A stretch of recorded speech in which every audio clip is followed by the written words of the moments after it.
નમસ્કાર, Cook with રાધિકામાં તમારા બધાનું સ્વાગત છે। આજે આપણે બનાવીશું એકદમ ટેસ્ટી અને ચટપટા એવા રેસ્ટોરન્ટ સ્ટાઇલ પનીર ટિક્કા।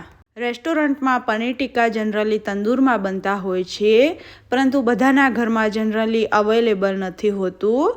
તો બધાના ઘરમાં જે અવેલેબલ હોય તે તવા ઉપર આજે આપણે પનીર ટિક્કા બનાવીશું। તવા ઉપર બનાવેલા પનીર ટિક્કા પણ એકદમ ટેસ્ટી, ચટપટા અને રેસ્ટોરન્ટ સ્ટાઇલ જેવા જ બનશે।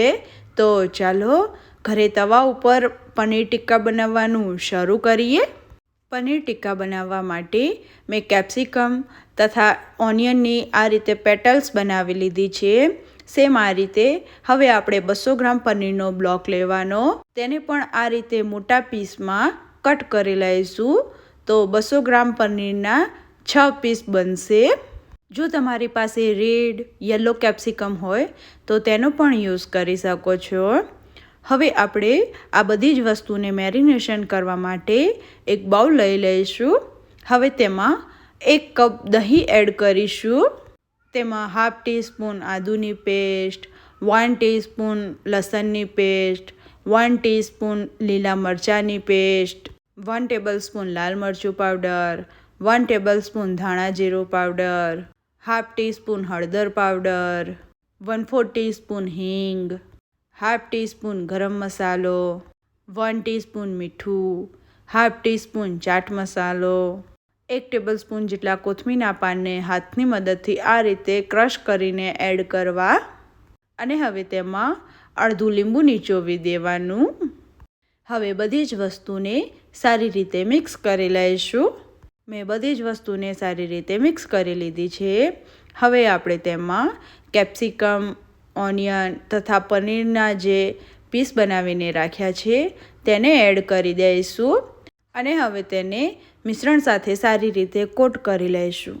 જો તમારે રેડ કલર માટે કશ્મીરી લાલ મરચું પાવડર એડ કરવો હોય તો કરી દેવાનો અને જો સ્કીપ કરવો હોય તો સ્કીપ કરી શકો છો। હવે આપણે બધી જ વસ્તુને સારી રીતે કોટ કરી લઈશું। ઓનિયન, કેપ્સિકમ તથા પનીરના પીસ આપણા સરસ રીતે કોટ થઈ ગયા છે। હવે તેને ઢાંકીને અડધો કલાકનો રેસ્ટ આપી દઈશું, જેથી બધો જ મસાલાનો ફ્લેવર પનીર, કેપ્સિકમ તથા ઓનિયનમાં આવી જાય। અડધો કલાક થઈ ગયો છે અને આપણે ચેક કરી લઈશું। મસાલાનું સારી રીતે ફ્લેવર આપણા પનીર, કેપ્સિકમ, ઓનિયનમાં આવી ગયો છે। ફરીથી તેને મિક્સ કરીશું। હવે આપણે વુડનની એક સ્ટીક લઈશું, તેમાં 1 ઓનિયનનો પીસ, 1 પનીરનો પીસ અને 1 કેપ્સિકમનો પીસ આ રીતે તેના લેયર બનાવીને સ્ટીકમાં અરેન્જ કરીશું। રેસ્ટોરન્ટમાં સ્ટીકમાં આ રીતે અરેન્જ કરીને તંદૂરમાં કૂક કરતા હોય છે, પરંતુ હું આજે તેને તવા ઉપર જ કૂક કરીશ। જો તમારે સ્ટીકમાં આ રીતે અરેન્જ કરીને કૂક ના કરવા હોય તો ડાયરેક્ટ પનીર, કેપ્સિકમ તથા ઓનિયનના પીસ તમે તવા ઉપર રાખીને કૂક કરી શકો છો। ઉપરથી પણ આપણે જે મેરિનેશનવાળું મિશ્રણ વધ્યું છે તે વધારે લગાવી દઈશું। પનીર ટિક્કા કૂક કરવા માટે રેડી થઈ ગયા છે। મેં તેને કૂક કરવા માટે એક ઢોસા તવો લીધો છે, તેમાં બટર લગાવી દેવાનું।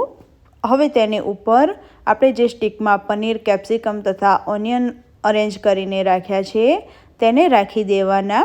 એક સાઈડથી કૂક થઈ જાય ત્યારે તેની સાઈડ ચેન્જ કરી દેવાની અને પનીર ટિક્કાને ચારે સાઈડથી આપણે સારી રીતે કૂક કરવાના છે। જો તમે ડાયરેક્ટ તેને તવા ઉપર કૂક કરો તો તેને સ્પીડમાં ચેન્જ કરતું રહેવાનું, દાજી ના જાય તેનું ધ્યાન રાખવાનું, નહીતર પનીર આપણું ચવડ બની જશે। તમે જોઈ રહ્યા છો કે તવા ઉપર પણ પનીર ટિક્કા આપણા સરસ કૂક થઈ રહ્યા છે। તેની ઉપર હલકી એવી ડિઝાઇન આવી ગઈ છે અને મેં તેને ચારે સાઈડથી કૂક કરી લીધા છે। પનીર ટિક્કા હવે આપણા સર્વ કરવા માટે રેડી થઈ ગયા છે, તો તેને એક સર્વિંગ ડીશમાં લઈ લઈશું। ઉપરથી કોથમીરના પાનથી ગાર્નિશ કરી લઈશું। પનીર ટિક્કાને રેસ્ટોરન્ટ સ્ટાઇલ સર્વ કરવા માટે સાથે કોથમીર મરચાંની ખાટી મીઠી ચટણી તથા ઓનિયનનું લસ્સા સલાડ અને લીંબુની સ્લાઇસને સર્વ કરી લઈશું। પનીર ટિક્કામાંથી હવે આપણે સ્ટીક નીકાળી દઈશું અને ઉપરથી લીંબુ નીચોવી દઈશું, જેથી એકદમ સરસ ખટમીઠો સ્વાદ આવે. હવે આપણે એક ફોર્કની મદદથી કેપ્સિકમ, પનીર તથા ઓનિયનનું પીસ લઈશું. તેને ગ્રીન ચટણીમાં ડીપ કરીશું અને ઉપરથી આ રીતે ઓનિયનની સ્લાઇસ સાથે ખાઈશું. તો છે ને પનીર ટિક્કા ઘરે બનાવવા એકદમ સરળ. તમે પણ મારી સ્ટાઇલથી આ રીતે ઘરે પનીર ટિક્કા જરૂરથી બનાવો. ઘરમાં બધાને પસંદ આવશે. જો તમને મારી આજની રેસીપી સારી લાગી હોય તો લાઈક અને શેર કરો. અને મારી ચેનલ કુક વિથ રાધિકા જરૂરથી સબસ્ક્રાઈબ કરો. Thanks for watching. બહુ જલ્દીથી મળીશું એક નવી રેસીપી સાથે. ત્યાં સુધી બાય બાય.